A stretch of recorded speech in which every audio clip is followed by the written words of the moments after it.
Hello and welcome to White Horse Music TV! My name is Richard Badina and I'm co-owner of this wonderful shop with my lovely wife who's not here today. So today I am doing a video for Stephen. Pretty sure it's Stephen because it said written on this thing Stephen. Yeah, it's Stephen. So Stephen is interested in some cellos and interested in this particular one called Scott Chow cello. It's actually Scott Chow. The model number in Australia is SCC100ES, and it's a copy of a Goffriller cello, a cello made by a famous maker, Goffriller, in 1693. And if it was actually a Goffriller cello, I would sell it and then I'd retire and I'd be very excited. Actually, maybe I wouldn't sell it, I'd just keep it and play it and stuff. But yeah, beautiful looking cello, slightly more broad down the bottom here, antiqued. So Scott Chow is, probably one of the world's most famous cello makers. And originally in Australia, we were selling cellos called Righetti cellos, which is the next one here. And they were made under the instruction of Scott Chow, who that one was made under the instruction of, and Peter Guan. So two famous Chinese cello and violin makers. And I remember thinking the Raggettis were sort of like a real jump up in their quality of workmanship. Beautifully antiqued instruments. This one is a copy of a Garamberti cello, which is another famous Italian maker. And so they together made cellos that were imported into Australia and called Righetti cellos.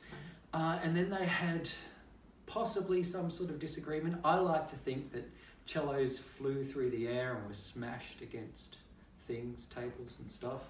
And Scott Chow went off on his own and is making, and there are cellos called Scott Chow cellos made under his instruction, and then there's still the Righetti cellos that are made under the instruction of Peter Guan. And they've both clearly recovered from their injuries from the giant fight that I've just made up, and because they're making beautiful cellos.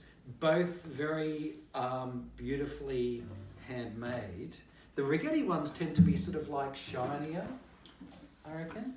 Both antiques, but I'll just put them up against each other. The Righetti ones seem to be a little bit more glossy, but both equally as beautifully made. Okay, so there's those two. And then we also have this one, and this is one that hasn't been asked for by Stephen. This is a Heinrich Gill W1 cello, and I'll put it like this so you can see the light shining off the varnish and everything. Heinrich Gill W1. So this is the starting model of the Heinrich Gill cellos that we get. Each one of them has been set up by us at White Horse Music. We've spent hours and hours making our better parts for each cello. It makes a huge difference to the sound, the way it is set up and the quality of the bridge and the way it's carved and the sound post inside, all of those things. So we've done those to all of these cellos. And then we've chosen the strings that we think suit that particular cello. So each of these cellos has a different set of strings on them. So, it's sort of like, some people might say, oh, it's not a fair comparison, but it's not meant to be a fair comparison in a way because we're putting on the strings that we think suit that particular cello. We're going to sell it with these strings, so there's no point in us putting exactly the same strings on each one because it just wouldn't make sense.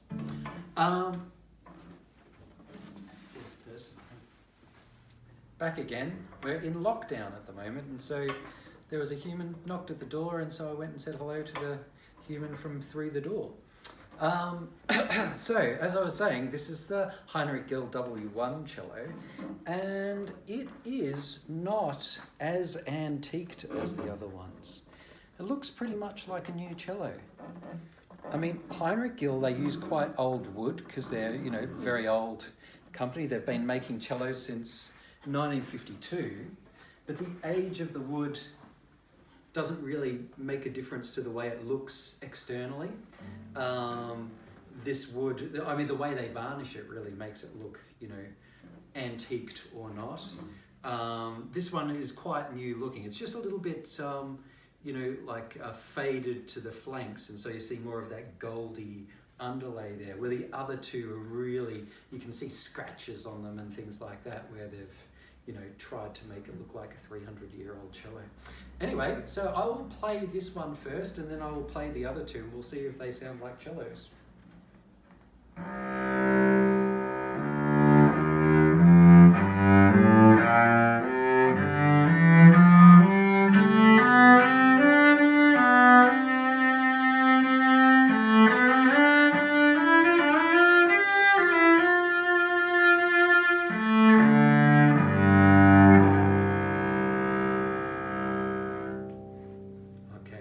So it's got a really nice, it's got depth to it, which is great. It's really important to me. That's non-negotiable in terms of cello sound. It has to have depth. It's got a lot of ring. I mean, just the ring keeps going as you're playing. I'll play a little bit more up the top here. That just, you know, fills the room with that ring. So really sort of vibrant and everything like that. Very even across the strings. Really nice sounding cello in that range. Now, I will play this is the Righetti. So the Righetti is actually called Righetti Master Series.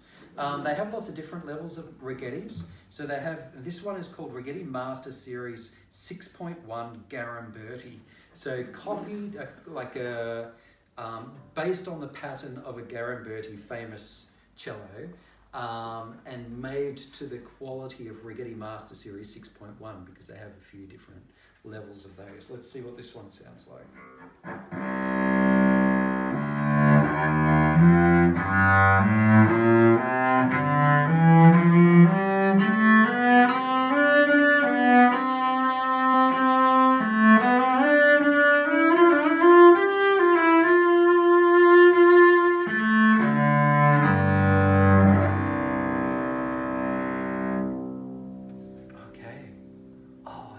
Sound. It's not as focused. It's sort of like each note is around the core of the note, but not that much in the core, if you know what I mean. So it's very pleasant to listen to in that way. But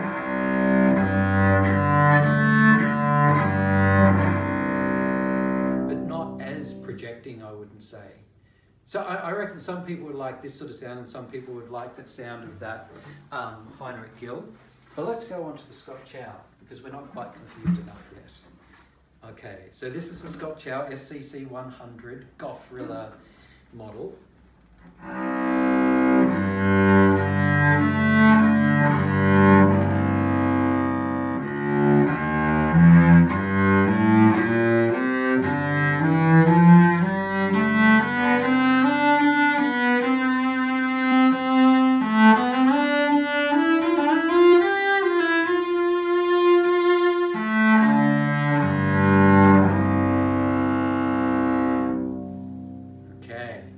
That one, I would say possibly in terms of depth, has a little bit more depth than the others. So it's really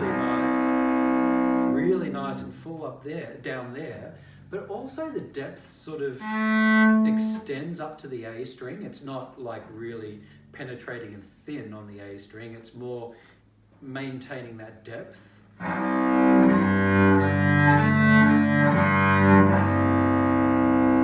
Yeah, and in terms of that focus, I'd say it's sort of like between the Heinrich Gill and the Righetti in terms of focus, but like with a lot of woodiness and depth. I really like that one as well. So what I'll do is I'll play those three again in that same order. So Heinrich Gill, then Righetti Master Series, and then Scott Chow, but without talking lots in between. And I'll play the standard little Bach ditty that I do.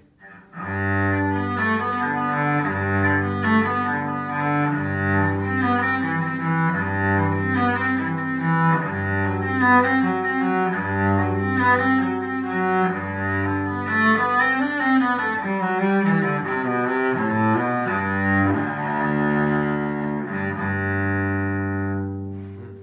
really easy to play. All right, now Righetti Master Series, same thing.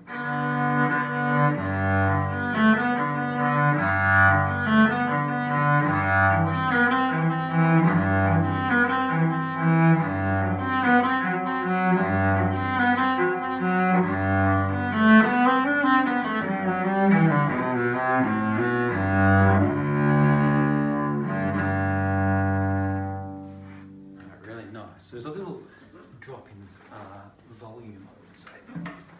All right, Scott Chow.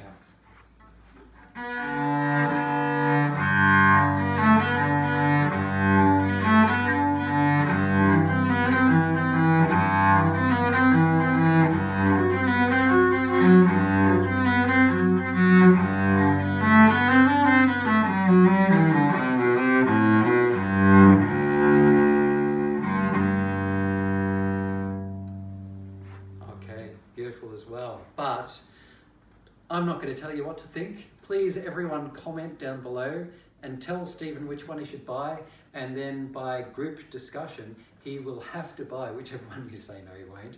He can make his own decision. But thanks for watching, and enjoy the rest of your day. Thanks. Bye.